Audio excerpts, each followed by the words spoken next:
Exactly. As a single person, you come directly to the Father. Right. You say, Father, Yeah. you are the only one here for me. You know, I come to you with everything. Exactly. You know, even though I should do that always in the first place, right. even though I sometimes come to my partner who is of faith, Yeah. and he or she helps me. Right.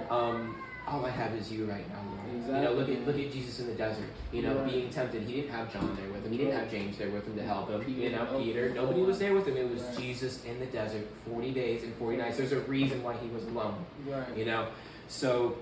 Because that isolation brings a lot of glory and a lot of, you know, just peace. Well, it breaks you down. It does. It breaks the flesh. Exactly. Take this bread.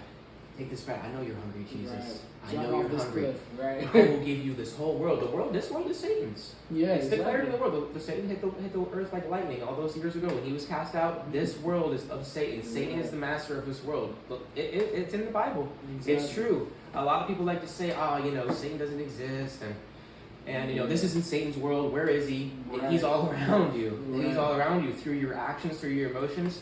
Right. Jesus is tempted by Satan in the desert. I will give you the world. I will give you my kingdom, which is this world that I have, the world that I was casted down, the world of man and flesh and blood. I will give you this world if you bow down and worship me. Exactly. Cast yourself off the building. Won't a legion of angels come and save you? Right. So, And that's why it's important to know being your single, word, in my opinion, being single and having somebody, you have to have these two things though. Being single and having the heart that seeks the Lord, the heart of David. Being single and having the heart of the Lord, somebody who seeks the heart of the Lord and seeks pure righteousness and pure faith. Yeah. You will be trialed. You will be tested. Your faith will be tested. The enemy is on a leash. Yeah. The enemy cannot do things that the Lord does not allow him to do. He's on a leash.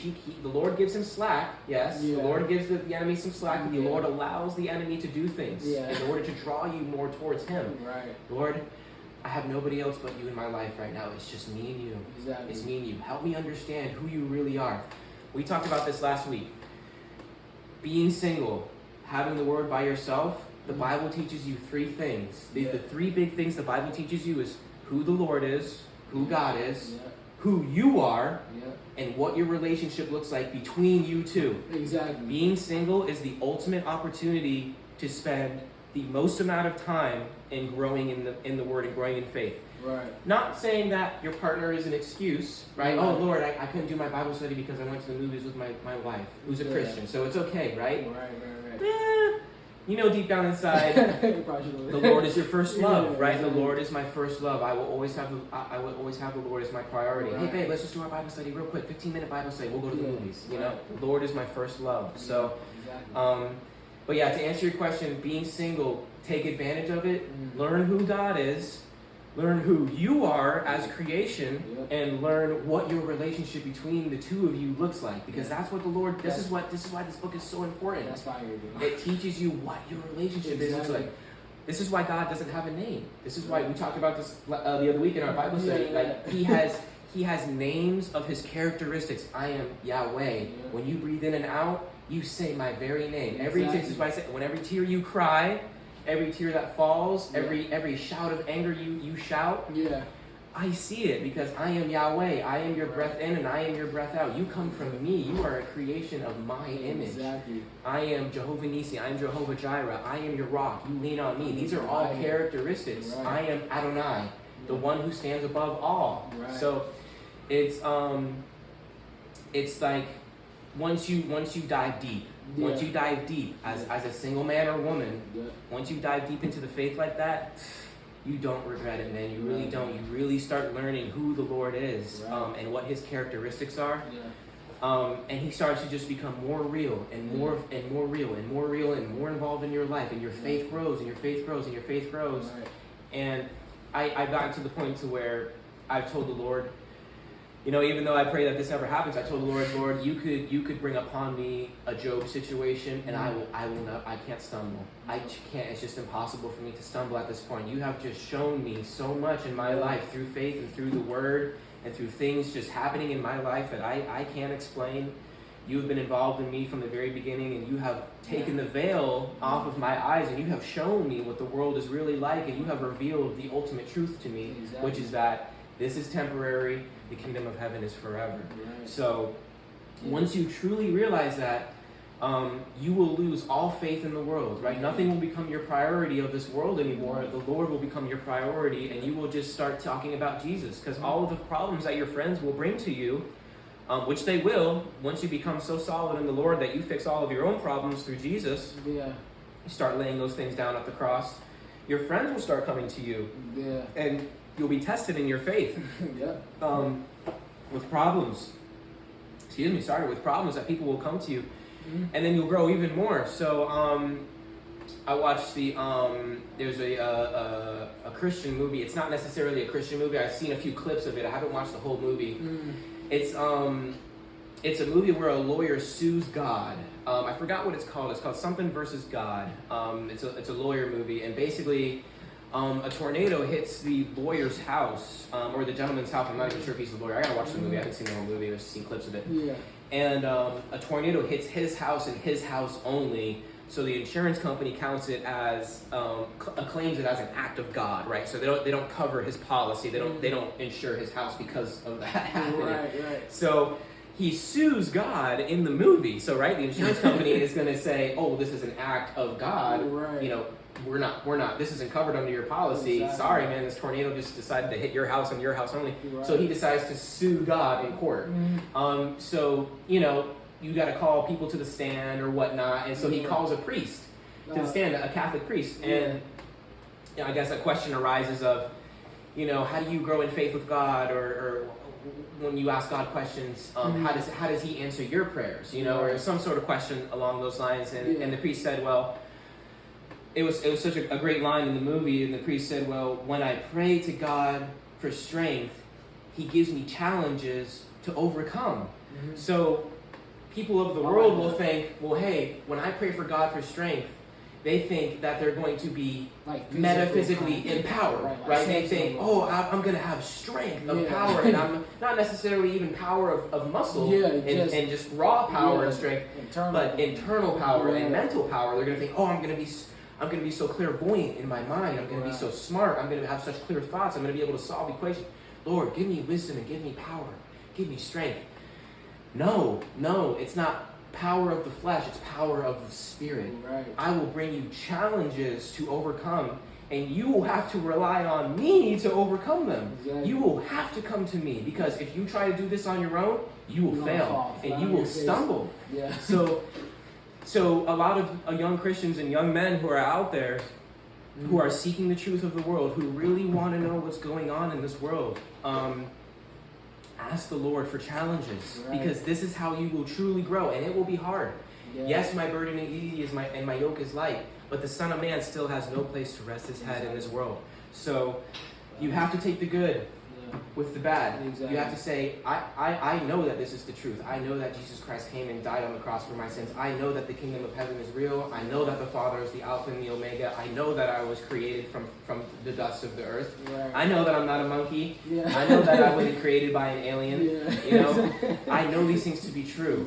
So as a single person, back to that question, I mean, we get kind of sidetracked, but I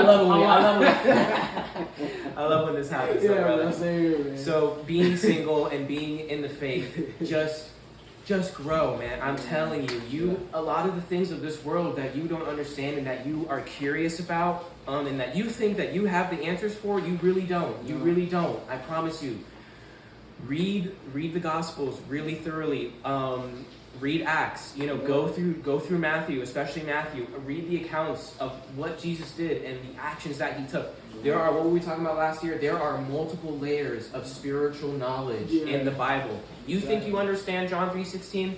You don't understand John 3:16 how we understand John 3:16. There are multiple spiritual levels to verses in the Bible that you think you may understand. Oh yeah, God so loved the world, He sent His Son. Yeah, I understand. I know Jesus died. Challenge yourself. I promise you, there will be things that are revealed to you, even in the Old Testament. Lots of knowledge, lots of prophecy, and it will just blow your mind. You will just be so dumbfounded by the mindset and the higher thoughts and the higher ways of the Lord. You read stories like Boaz, You read stories like Noah, and you really dive in and you try to unveil the big things. So one of the big things, for example, that I didn't understand for a long time, and I've been asking, my youth pastor revealed this to me recently. He's been doing a lot of missionary work in Brazil in the favelas. He's been growing very heavily in faith over the years, and he's gotten so much wiser. I just love guys like that, man. Guys who like really dedicate themselves to the Word, right? And they know so much through faith and through the Spirit. Like the Lord, reveals the things to them, and they're so wise in these advanced concepts of the Spirit. It's so amazing to me. It's so mind blowing. But anyways, I had a question for him. One of my favorite Bible heroes is Samuel, which is what we're going through right now. It's Samuel. I was actually prophesied as an infant when I was born. I was prophesied as a young Samuel. My little sister was prophesied over as to be a musician, someone of song. Okay. I was prophesied as a young Samuel when I was born. So I've always been interested in Samuel growing up, understanding who Samuel was, and of course we're learning a lot about Samuel. About him, and so one of the questions I always had for my dad and my youth pastors and everybody, I would say, why did the Lord allow the witch of Endor to resurrect Samuel's soul, to resurrect his soul spirit, and allow him to talk to King Saul after Saul was messing up and taking the women and the cattle like the Lord told him not to, and he was disobeying the Lord. So I asked my youth pastor that. I was like, one of the great mysteries that I'm going to ask the Lord when I get to heaven is, why did you allow Samuel to come back from Abraham's bosom, right? Because so before Jesus, right, in the age of law, the men of faith were in what they call, what the faith calls Abraham's bosom. They were in Abraham. So, and he answered it for me, and he said, because the Lord knows all and he knows all things. He is omnipotent and all powerful. Right. What did Samuel say when he came back? Saul, why have you awoken me from my slumber? Like, how much farther down the line are you going to go? He basically allowed Samuel to come back and tell him, Saul, you're doing everything the opposite I told you to do. Exactly. And it was real. And I didn't understand that. I was like, well, why would he allow it, though? Why would that's something that the enemy does? Only witchcraft. Like, it was the witch of Endor, right? This was a witch. And my youth pastor said, again, the Lord has all things in his control. He has the enemy on a leash. He has what can happen to you on a leash. Everything he has is within his boundaries and his control. The Lord allowed Samuel's soul spirit to be resurrected and to come back from Abraham's bosom and speak to Saul. Because Saul needed to know those things, that what he was doing, he wasn't operating through faith, and that he would fall. He was desperate. Exactly. So the Lord just has, you think you understand something, and you really don't. You really don't. And that's something that I would tell you guys as well. Like a lot of that you said too, bro. I'm just saying, like, how to take full advantage of your singleness, man, is just really just, volunteering. Like, like getting involved in your church and really just doing things like taking trips and, going on missionary trips. Look for the truth yourself. Like, just pretend the news doesn't exist. Pretend you have nothing but you and the Word. Just really find out the truth. Read the Word and find out for yourself, is what the Word's saying is true? I mean, is this world really an evil world? Is there any hope in this world? I found out the answer. Unfortunately, there isn't, which is why the Lord is returning and we're going to go into the 1,000 years. Just find out for yourself, really. I mean, when I told him this story, when I first dropped out of college, I stopped going to school. I was a server. I was serving at Outback Steakhouse in Gainesville, Florida, and I just, for about a year or two straight, I just did nothing but truth seek. I was like, okay, you know what? Who's right? Just really find out for yourself. Who's right? Does the Lord really exist? Is Jesus real? Is Satan real? Is he really on this planet? Who's really in control? These are the questions that you want to figure out for yourself, because once you figure out those questions, you'll figure out why you're here. And when you figure out why you're here, you'll figure out what you're supposed to be doing. And then all of your answers, as a man, all of your problems will be solved through the Lord. And that's even on that note too. The last question I had is, what would your advice for singles be entering into a relationship to keep things pure, to avoid temptation? So advice for entering it to avoid temptation. State your priorities. Make sure you guys are on the same page and just be honest. Like, don't be somebody else, right? Don't be somebody else. Don't play a character. Don't play a character, right? If you want that person to be that forever person, Show them who you really are. You don't have to, be super goofy or something at first. Like, you don't have to, lay it all on the table at first. You can be, a gentleman or a ladylike and be polite and whatnot. But don't agree to things that you know in your heart you disagree with, right? Don't go to things that you know in your heart you would never go to if you weren't with that person, right? Don't compensate your ego and who you are with the Lord. I shouldn't say your ego. Don't compensate your relationship with the Lord. Don't compensate your faith for silly things of the Lord. Like how we were saying earlier, when you grow in faith and you become an adult, you start to realize what's really important and what's really not in this world. And that in and of itself starts answering its own questions for you that you'll have. Just don't be fake. Just truly be yourself. Be like, listen, this is who I am. I don't like going to those things. Like, for example, I used to have a lot of friends growing up that used to go to like EDM concerts, like EDC Orlando. Yeah. I've never been to any of those concerts. I've never been to any of those shows. And it's just never been who I am, So like people will say, oh, Christian, let's go to EDC Orlando, let's go to Flowtopia in Miami or something, or let's go to God forbid, Burning Man, out there with all those crazy old people. It's just that's never been me, And if I were to find somebody and that individual, that woman would be obsessed with those things, and she were to bring that to my knowledge and say, hey, I'm obsessed with these things. We're going to go to these. I'm going to tell her straight up, no, we're not. Like, I'm not going to those. Exactly. Listen, I'm not comfortable with you going to those things either by yourself. Like, if you want to go with a friend or two, I understand that. But if I'm not there, I'm not comfortable. I can't protect you as your boyfriend. I can't help you make decisions while you're out there. Right. What if you break down on the highway? There's not a nice masculine man there to help you. Like real world things. There's a really good quote I heard online. I think unfortunately it was like an Andrew Tate quote or something. It was like feminism flies out the door when reality hits. Is what's going on. So a lot of the issues that the world is facing right now, which obviously comes from the enemy, is the empowerment of women. Listen, the Bible is very clear about the role of the women in the household, just as it's very clear with the role of the man. Man, you have a responsibility. You come first in your line of protection. You are the family unit. You sacrifice yourself when it comes to the family, keeping your family whole. You do whatever it takes, son of Adam, to achieve what I have told you to achieve. You name the animals in the garden. This is your responsibility, and the woman also has hers. It's the enemy flipping that upside down. And then that's what's causing all of the heartache and the pain, just like we were mentioning earlier. So back to your question, advice. What was it again? Say I got you. What would your advice be for singles entering into a relationship to keep things pure and into a presentation? Don't be fake. Lay down your priorities where they stand. And make sure you're ready as an individual too. Like, there's nothing wrong with saying no to somebody. Like, I know it feels so good to have a girl or a boy come up to you and be like, hey, listen, you are so pretty, and I just think you are so handsome. I would love to take you out on a date. Like, oh yeah, absolutely, let's go. Well, hey, first off, I just gotta let you know, like, I am a Christian. Like, you might have seen me at church or something. Like, I don't know about you, but like, I'm totally down to go on a date. It's all about setting up your priorities at first, stating who your first love is. It's always gonna be when you're being judged in front of the Father.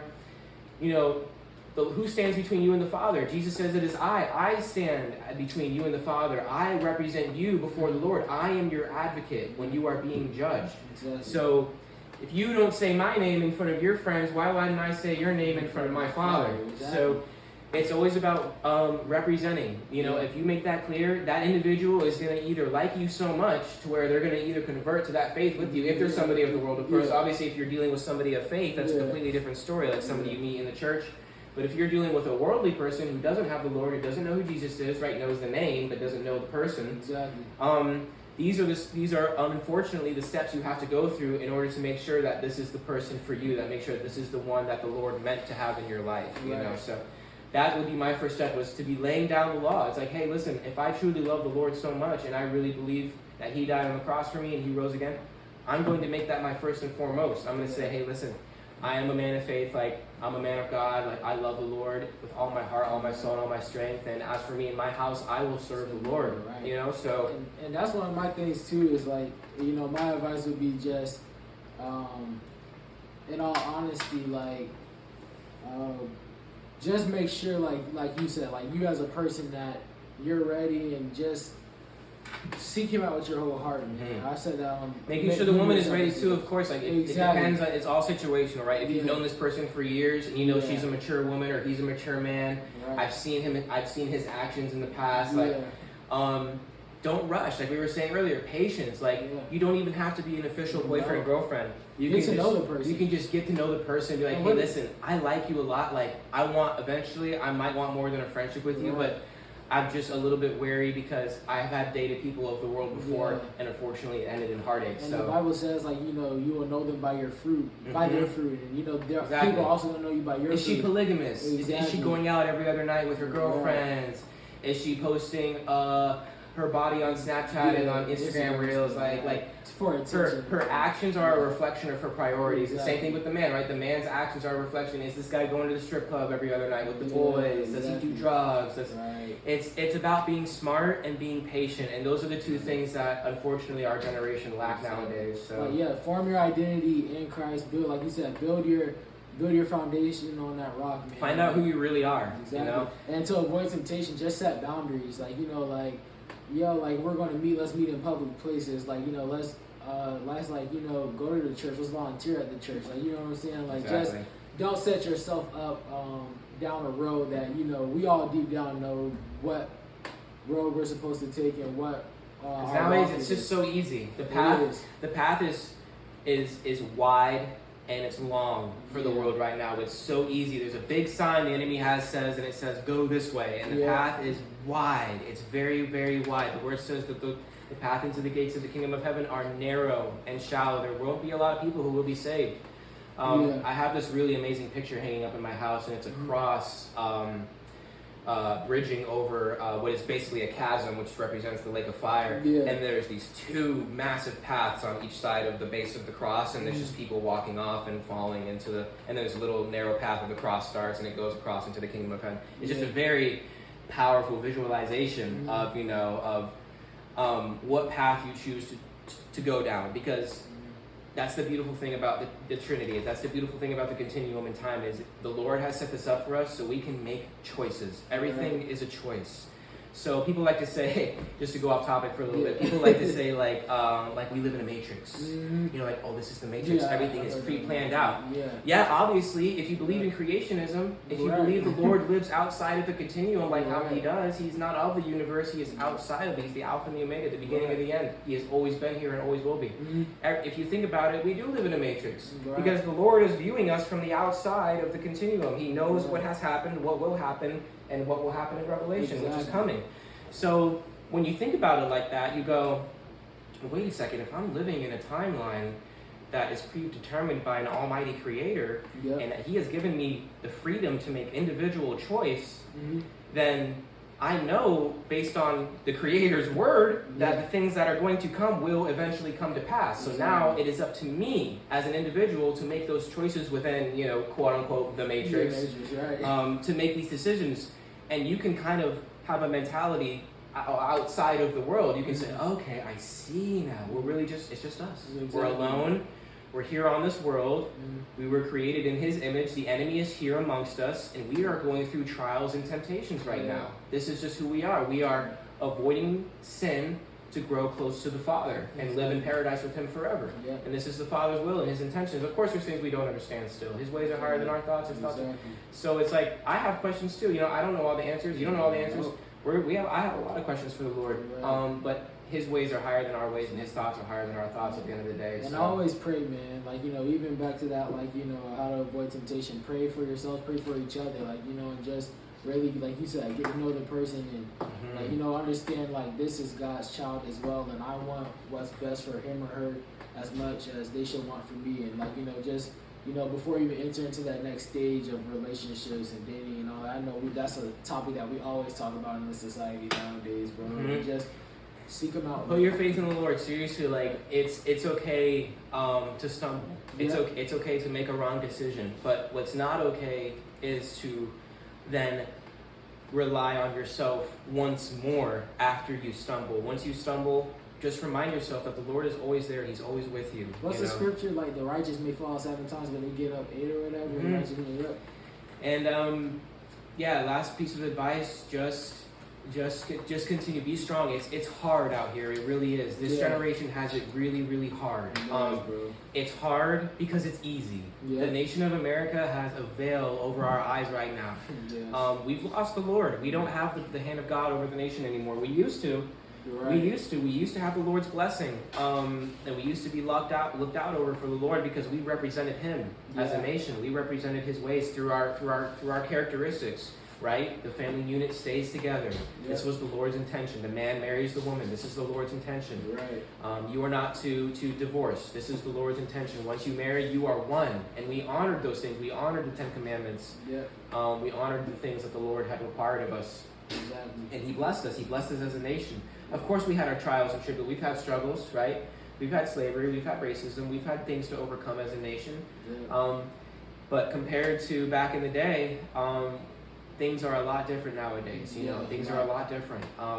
So I was telling Adrian earlier, I believe that the United States, this is my personal belief, of course this doesn't come from the Lord, but I believe that the U.S. deserves at least one more Jesus revolution before the Lord returns, because there are a lot of hungry people in this country, man.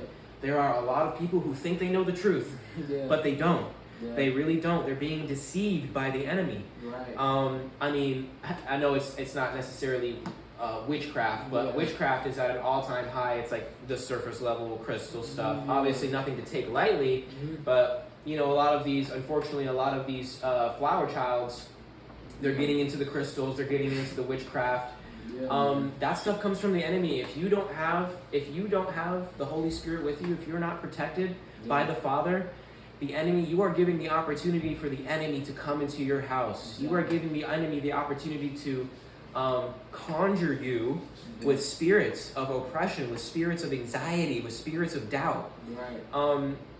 You think it's just by chance that you've had emotions that you've never had before you started doing the crystals and the witchcraft? All of these things are correlated to the spirit world. The enemy is powerful. Lucifer is powerful. He was an archangel.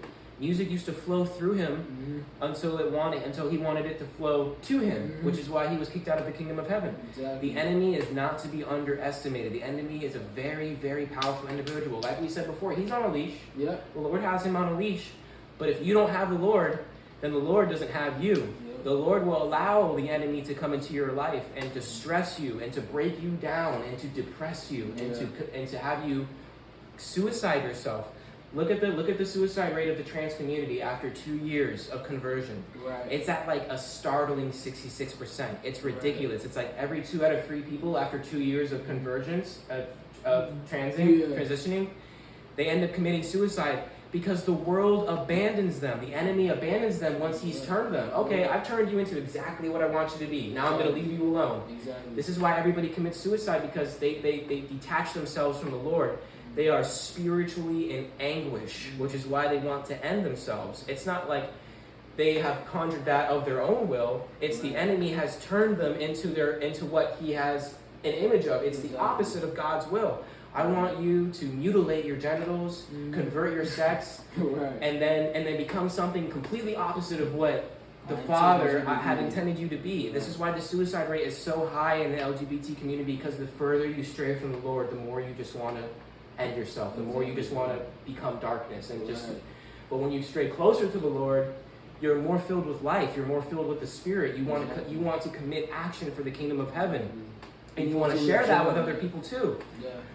Which is why it's so hard right now in America, because like I said earlier, the enemy is attacking from north, south, east, and west. He is attacking us on all four sides, with everything. So like I said, it's hard, you guys. I know it's hard. It's hard out there. Like I can't afford a house, man. Like, I'm trying to save up for a house. Like, I can't get a house. We had our grandparents, 180 years ago, 70 years ago, buy a house, get a job. Like, I know it's hard for the youth nowadays. College, it's ridiculous. The enemy has infiltrated the college campus. Radical liberalism is everywhere. It's hard to be a man of faith, but this just proves that you and I are right, because the world is rejecting you. So don't ever forget. Like, people will get caught up in that, be like, oh, everybody around me thinks I'm a loser. They're making fun of Jesus around me. Just remember, the Son of Man had no place to rest his head. Yeah. It's the word is just confirming how you're feeling. Exactly. It really is. Yeah. Everything in here is the truth.